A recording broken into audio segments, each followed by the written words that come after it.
Good to see you again. I'm Eric Madis from JamPlay.com, and I'm going to begin a new series today.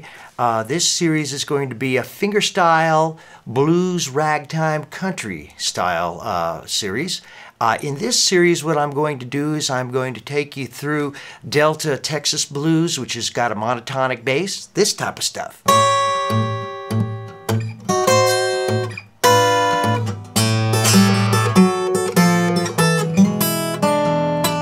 And Piedmont blues, which has got an alternating bass like this. It's called the ragtime blues.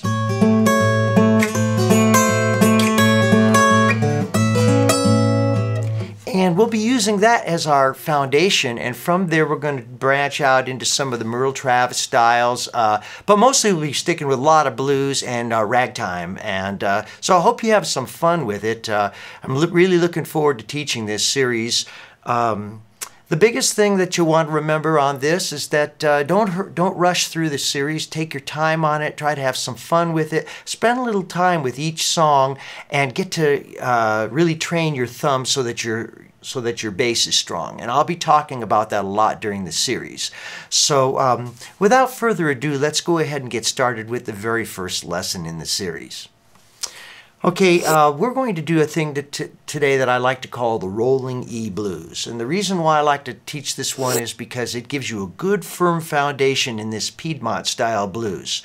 And so in this initial lesson, I'm going to do the alternating bass and try to get you started on that kind of thing. Okay, so what we're going to do on this thing, this tune is going to go like this.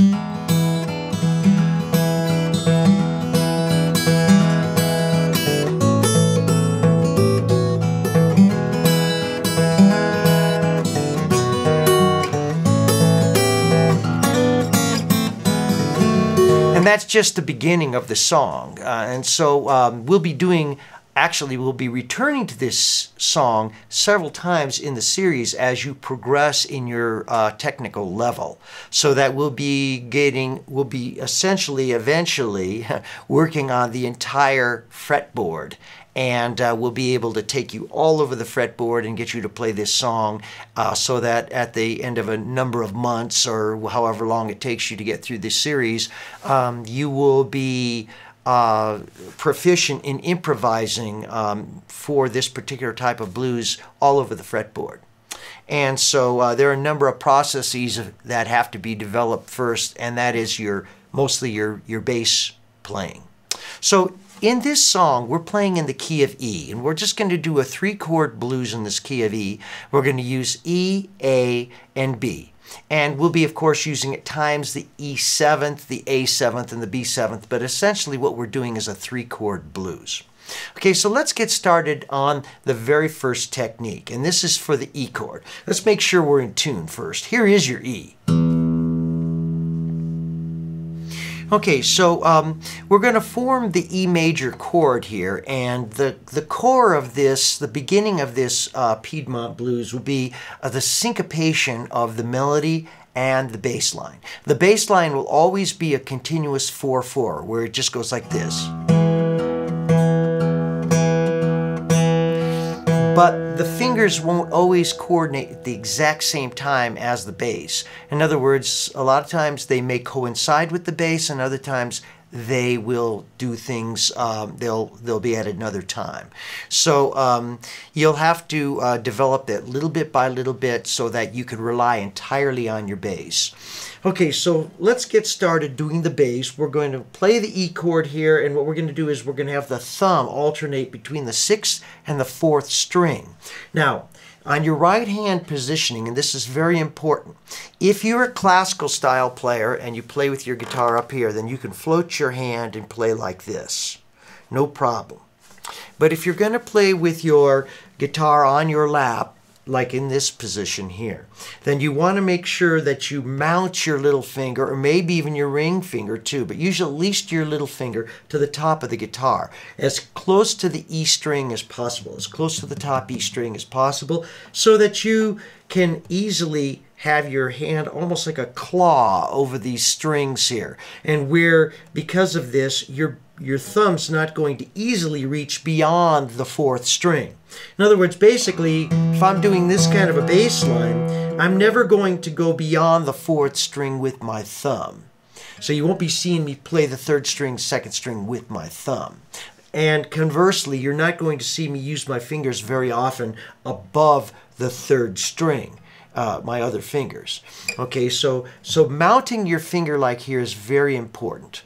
All right, so we're going to start off doing this alternating bass this way. Okay, this is what you're going to do for the E. Okay, now we're going to add a note to this, and this is what a hammer-on. This first one is going to be a hammered-on major 3rd, or in this case, the G sharp, which is going to be on the 3rd string, 1st fret. It's going to be... And you need to use your index finger on this. That is your 1st finger, your pointer. Okay, now what happens is you initiate the bass line at the same time that you hammer on the string. So it's going to be like this.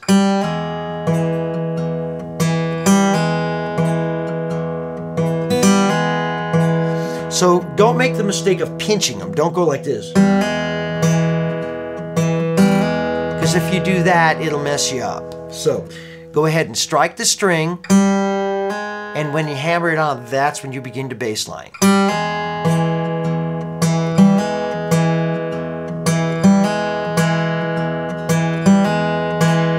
Okay, so we're going to do that 4 times, and then we're going to switch to an A chord. Okay, now in this case, we're going to use an A chord that looks like this. It's going to bar straight across from the 4th to the 1st string. This would be an A6, but with our little finger here on the 5th fret, this is going to be an A chord, and it's a very common in country blues and in ragtime, this particular version of the A chord. It's one of many that you'll play. Okay, so what we're going to do in this case is, in the case of the A chords, or in the case of most of the chords where the root or the tonic note is on the 5th string, we're going to go 5-4-6-4 with our bass line. In other words, we'll use a 3-note bass. So it's going to be like this. 5-4-6-4, 5-4-6-4. Now what we're going to do is we're going to start off with a little pinch, striking the 5th and the 2nd string together, like this. Following through with the 1st string, using the 2nd finger. So notice I'm using my index finger and then my 2nd finger to accomplish this. So pinch, follow through. And then we're going to follow through with the other 3 notes of the bass. 4-6-4. So all together it'll be like this.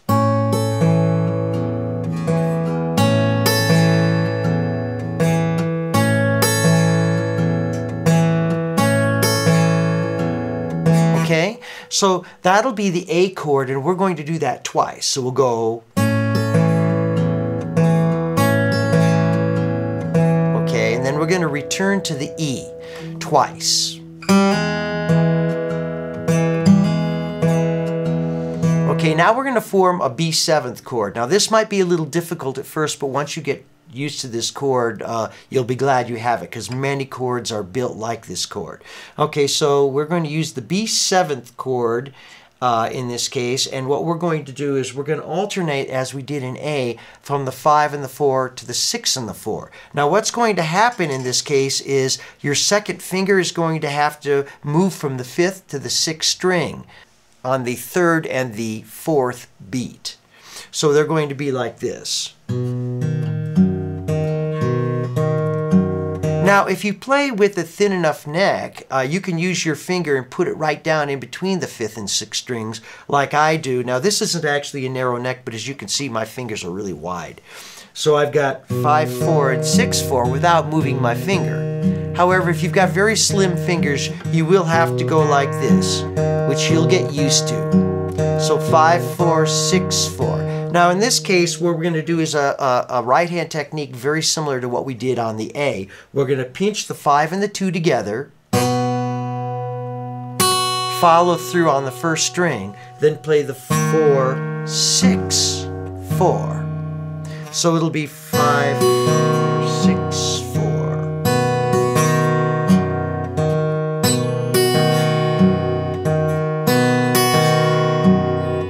And that's how you play the B, 7th. Okay, so we'll be only playing one measure of B 7th. And then we'll be returning to the A. And then we're going to play a turnaround. And the turnaround at this case happens in the 11th measure of this particular blues. We're going to hit the low E to set up the turnaround, because that's the first beat of the turnaround, and that is the low E. And then we're going to take our 2 fingers and we're going to slide them from the 2nd and 3rd frets of the 2nd and 3rd strings up to the 3rd and 4th frets. Notice, though, that I'm using with my right hand, I'm going to use 2 fingers together simultaneously. Then bring the left fingers down 1 fret and 1 fret more, and then form the E chord again. And this time we're going to strike the 2nd and 3rd strings with the 6th string. Follow through on the 1st string. I use my 2nd finger. If you use your ring finger, fine, but be careful. I really recommend the 3-finger approach. So, and alternate the bass. So that's going to be a half measure there. So we have E, and then the other half measure is a B 7th. So form the B 7th again, and striking the 5th string, 2nd and 3rd together. Follow through on the 1st, and alternate once. So that turnaround will sound like this.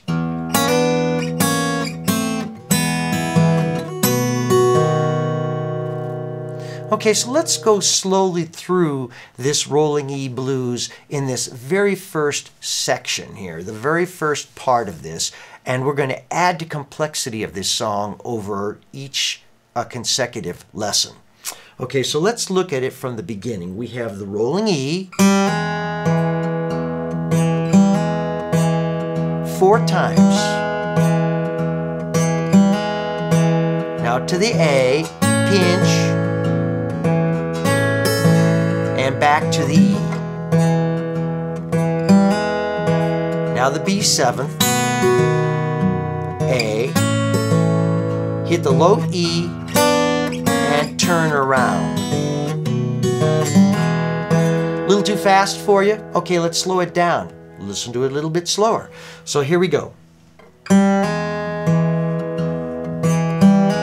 Remember, 4 of these. A, 2 of them, 2 E's. Now B 7th, A, hit the low E, turn around, E and B 7. And that's how we begin the rolling E blues. And we'll continue more on this particular tune in the next lesson. Until then, see you again.